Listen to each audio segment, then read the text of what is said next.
Gentili ascoltatori, buona giornata a voi tutti da Sensiti Occhi.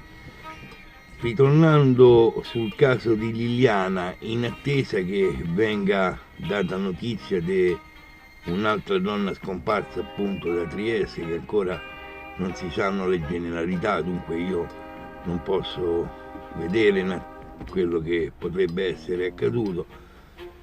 Vengono confermate, ieri sera chi l'ha vista ha confermato ciò che io ho sempre dichiarato, che Liliana non è morta subito e che qualcuno l'ha tenuta prigioniera da qualche parte.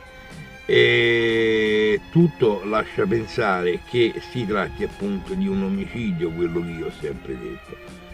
Non vedo, continuo a ribadire che a mio parere non vedo la responsabilità di Sebastiano, né manco del figlio.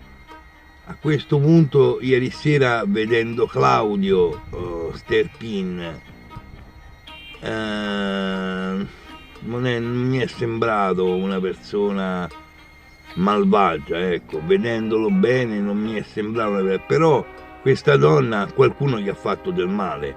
Se non sono stati questi tre personaggi, no?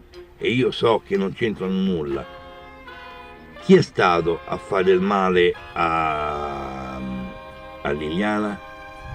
Ci potrebbe anche essere un collegamento con questa scomparsa di questa donna di cui non si hanno leggerità di che è successo a Trieste appunto 2 giorni fa?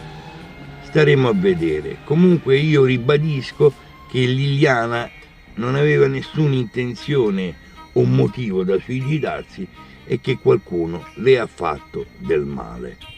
E questo qualcuno è ancora in libertà.